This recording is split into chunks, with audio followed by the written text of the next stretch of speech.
Hi, welcome back to Miss Kulala's Mystical Musings. I want to go through this, the Shadow Work Journal that I purchased off of TikTok.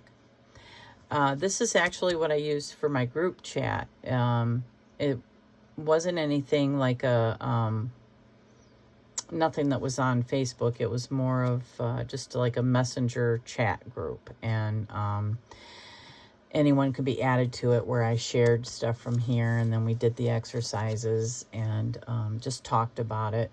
And this group was made up with a lot of young people, and I feel like it's extremely important to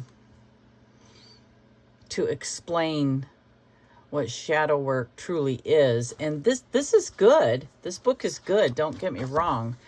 But for a younger person, it's I think that an actual example helps. You know what I mean? So that was something I tried to do in here. And I noticed that as in the group chat, as we were going through this, I would share my own personal stuff. And as doing that, here, Carl Jung quote, "Unless you learn to face your own shadows, you will continue to see them in others, because the world outside of you is only a reflection of the world inside of you, as above, so below." Yeah, absolutely. So as I was, going through this and working on things again, because I had actually started this a couple years ago. And, people in this community that will probably watch this have probably been working on shadow work for a very long time. I just came to shadow work to understand what it is a couple years ago. And even when I first came to it, I thought I understood it, but I don't believe I did. In fact, I remember saying, I must have been working on this my whole life and just didn't know what it was. No, I guarantee that that was not the case. So as I'm going through this, and this is pretty interesting. So as I'm going through this, I'm realizing, memories that I had repressed are coming back, even after I got all the way through this, memories were still coming back. And it's like, there are certain things that I was still doing, and I consciously didn't even realize I was doing them. So this is really interesting too. And one of them is the people pleasing that I just recently talked about. And the memory that came to I started to relive it, was my super consciousness was like, you're forgetting something really important, and you're going to have to revisit this memory. And I think if I share it, it might help you to understand also, if you're new to shadow work, or if you have been doing it and say, maybe it's just not working, because again, we unconsciously do things, and my friends notice it more than I do. You know what I mean? The people that actually, they know, they see it, and they're like, why do you do that? Well, I didn't realize I was talking about the people pleasing. So let me go through this memory with you. And everything kind of fell into place after revisiting it, and it's a painful memory. I was 2, and my mother was in her apartment with my sister and I, and she got a phone call from her brother, my uncle, who had been at the bar, and a fella that my mom had been seeing, dating, was there. And he was drunk and spouting off at the mouth, and said, I guess he was, making a big scene, and had mentioned he was on his way to my mom's house. And my Uncle Charlie called my mom and warned her. Now, to give you a little background on this man, again, this is I don't remember this as much as I remember my mom telling me this, but I do remember this man. Let me make that clear. So his name was Jim, and he was a professional boxer. So my mom told me that because of him being a professional boxer, his hands were, he was considered dangerous, and he actually had to register his hands as weapons. So he was obviously violent, and or they thought he was. So he was on his way there. My mom didn't mess around. She I would imagine, she put my sister in her crib, and at the time I couldn't walk. I had something going on that lasted approximately 6 weeks.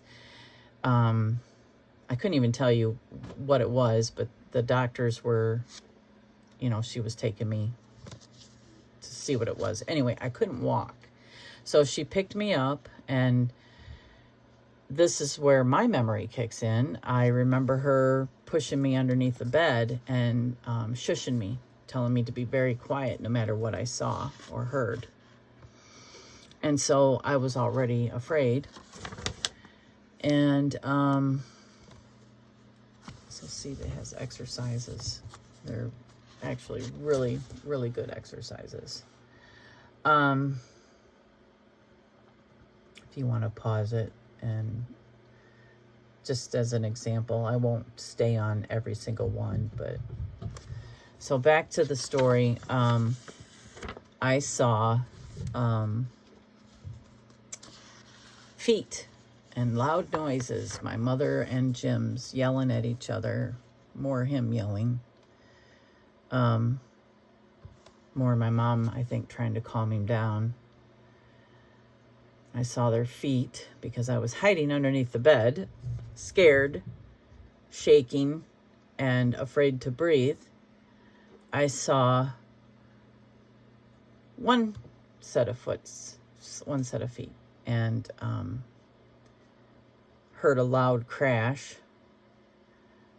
which was a mirror breaking. And then I saw my mom crumpled on the floor and glass all around her, mirror.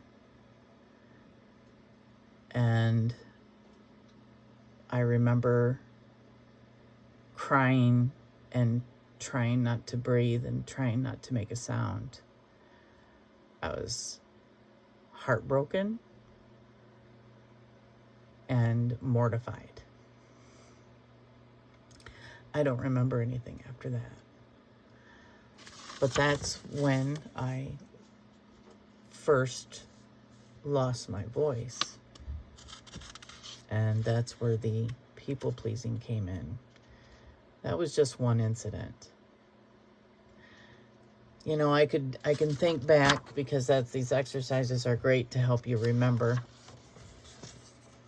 But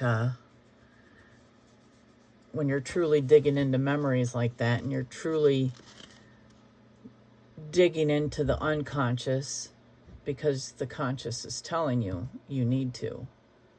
And as you work through things, then other memories pop up. That was a painful memory to go back to. And I'm telling you, there's no blame in shadow work, because what's done is done. And I also know that my mother probably has shadow work from that. And probably things that happened to her as a child. I know that in that moment she was doing the best that she could. I hold no blame, and I hold only forgiveness for the situation, because she was just wanting to protect me. And that man, I don't know him, and the forgiveness is for me. It's not, I will tell you though, it's easy to say we forgive, because I don't know how I would feel if I ran into that man. But I did run into him when I was about 14 or 15. My friends and I were inside a convenience store in town, and I was looking at a jewelry rack, the kind that turn, and he walked in, and I was petrified. I couldn't talk. And my friend saw me. She was like, what is wrong with you? Because I was like standing there. I couldn't move, I could barely breathe. And I was just staring at him. I couldn't take my eyes off of him. And so I remember that feeling. So what happens when someone is angry at Carla? What happens when Carla is confronted with somebody's aggression? No matter where it comes from, my first instinct has always been to just not say anything. And because of the feelings that I am feeling, my anxiety goes through the roof, and I forget words. I don't even know what to say, And then if it's a repetitive thing, and say it's one person that is making you feel this way, then what happens when you put all that stuff down in your gut, and it just festers. So there's going to come a moment when it's going to come out. If you don't find a way to channel those feelings. But the biggest thing with shadow work is I had to go back, and I just recently did this. I had to go back, and I had to find myself underneath that bed and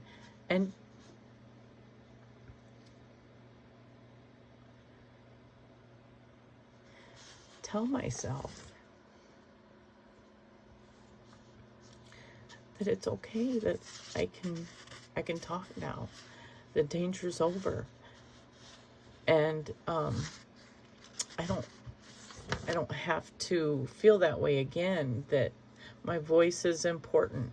And there wasn't anything that I could do in that moment to help my mom either, so I have to also forgive myself that I couldn't help her. My mom is alive and well. I think I better make that very clear. So, but that memory alone helped me to understand a lot about myself. And it was painful. And no one was truly to blame. You know what I'm saying? If I was to blame somebody, then I would be taking the whole point of the exercise away from what I needed from it. I don't need to take revenge on Jim, and I don't need to, ask my mom, to apologize, and I don't need to literally apologize to her for not helping her. It's like none of that is relevant to why I had to go back and visit that. Because the point was to understand, to make myself understand that was not about you, like me. And I'm sorry that you had to feel that. I'm sorry that you didn't feel safe. That was about me going back and consoling that child, because anytime I was triggered by anything similar whatsoever, I was still that scared child. That's shadow work. And it starts in those painful memories that we push down. And I can tell you, if you're remembering things from your childhood, it's like, I don't know why, but I don't remember the good stuff as much. I can remember the things that were like beautiful and important, but that from day to day, it's the most traumatic that I remember. you know? So just, I hope that this helps. This is, I'd say, a good one for beginners. But the exercise is why are these the memories that you are remembering? There's something traumatic that needs to be worked through. And how would that affect you? What happened? What would that do to a person? Well, for myself, it made me afraid to say things, afraid to make something worse. It also made me think that, there was two things there. One was I lost my voice. And it's funny because, I push myself to use my voice, and I do it on purpose. So it's like unconsciously, I'm always trying to work through it. And then I come to shadow work, and it's like, I know, I understand why, but it's about healing the child, not just pushing through the pain. You don't just push through the pain, modern psychology is all chemical, and they want to just give you medicine and treat symptoms instead of getting to the bottom of it, I can't say that I'm healed just by looking at that memory, but it helps me to understand when I'm in that situation again that I'm not truly, the threat is not like it was then, but yet, even though the feelings might be the same. So, and not every situation is going to be the same. It's just that there are certain feelings that put us right back in that situation.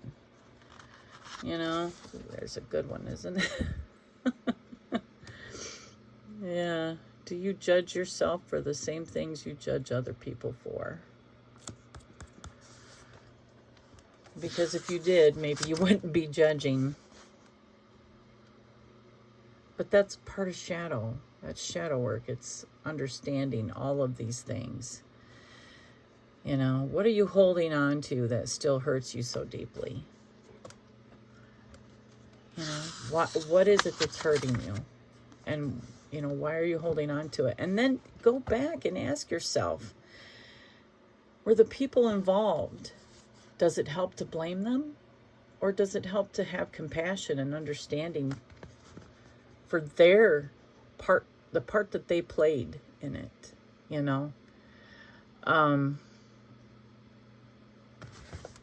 It's, I don't know. I think that we all have an idea of what shadow work is. And I think once you actually start to dig in, you can use tools to help guide you, to maybe help trigger some memories like, that's a possibility. Maybe, because we don't always remember. But I guarantee once you start digging in, that things will start to surface. And, and again, it doesn't heal right away, but it does. It's the beginning, and your child self needs you. It needs you to recognize it and comfort it. I had a meditation a while back that I wasn't going to share, but I think I will. Just a little bit. I'll try to be quick with it because I know this is already long. I was meditating on the maiden, mother, and crone.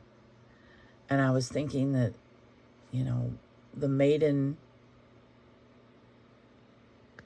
when the maiden, she's experiencing and she's learning, probably making, hella mistakes.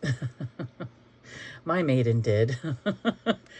And then the mother comes, and the mother starts to nurture and starts to understand the maiden. But the mother still makes mistakes, or just keep making these dang mistakes. But we can reflect upon the maiden at that time, and then we become the crone. And to fully encompass the crone, you have to remember the mother and the maiden, you know, because they're all part of the same. They're all you.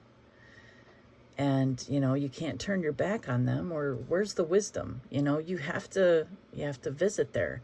And I was thinking, you know, about all that. And I thought, well, who's the child then? And my higher self or my spirit said, well, that's you. That's the spirit. You know, when the child comes into the world, you know, that's your spirit. That's the closest to spirit, you know, as far as like spirit remembering who it is. You know, it's your divine self. It's the child. And, you know, it really impacted me. Like right now I'm buzzing thinking about it. Just my whole body is buzzing. And I thought of, you know, looking into the child's eyes,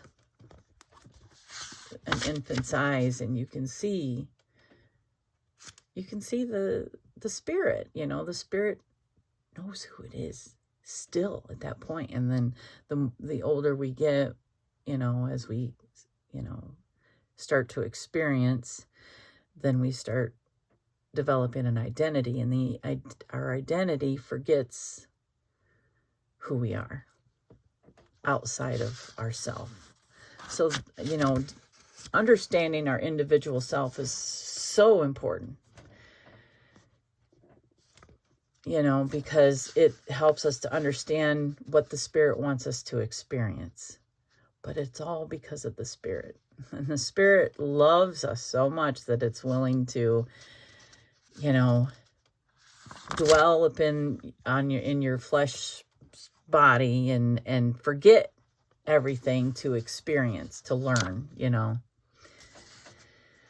And I remember having a dream. It's been a couple years ago. I had a dream about a little boy in a cage. And I was unlocking the cage to let him out. And the little boy looks like my grandson now, except for he had these big diamond blue eyes, like glittery eyes.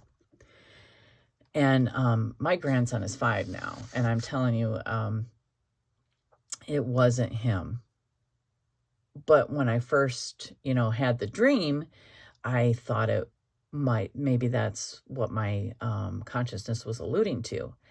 But yeah, I didn't know for sure. So I drew it, and I had shared pictures of it in a group just because I thought maybe somebody had something, like it was a message for someone else. It definitely was not. It was a message for me, because then I was meditating on that, and my super consciousness, or, you know, my connection to source, my higher self, whatever you want to call it, said, no, Carla, that was you in the cage. And I was beckoning you to let me out. Again, it was my spirit. My spirit has been talking to me. Your spirit is talking to you all the time. All the time. We just, you know, sometimes we hear it and sometimes we don't. I'm buzzing again. My whole body is buzzing. And you know, these are just my thoughts and my opinions. You know, I don't want to sound preachy, like I'm telling you what to do. I'm hoping that by sharing some personal things here that maybe you can identify, and maybe it'll help you on your journey, because man, I'm going to be 55 this year, and I'm still doing shadow work. You know, most of you ladies or gents in this community have probably been working on this for a long time. And so I'm not telling you anything, you know. I mean, you know this stuff. It's, but I noticed, like, my children, they struggle like I did at their age. And I thought, man, if I could just, you know, find a way to teach them how to work through their their memories and understand why certain things just upset them so much, then maybe this is where we start, is shadow work. It wasn't introduced to me. I guess I wasn't in the right circles. But to have a young person delve is, I think, an amazing thing, especially when they're having children, because I was 23 when I had my first daughter, and I didn't know what shadow work was then. Let alone, it wasn't until I became a grandmother that I started to understand what shadow work is. And it's unfortunate, again, like I said, because like my daughter is a psychology major, and I asked her about Carl Jung. She's like, well, we kind of look at him like he's a mystic. And I think it's because, psychoanalysis does get to the darkness of the psyche, whereas, newer psychology wants to, here's an example of that. Newer psychology wants to treat the symptoms of what you have going on. And then, you can go to therapy and stuff, but I mean, and a good therapist would probably recommend shadow work. And I've definitely been talking to my daughter, my youngest, about it. So hopefully she's interested, that when she begins her practice, that she makes this a part of it somehow. Something along those lines. So, I think I had one more thing I wanted to share with you. No, maybe I did. Maybe it was the dream about letting my spirit free. Oh, no, the other one is,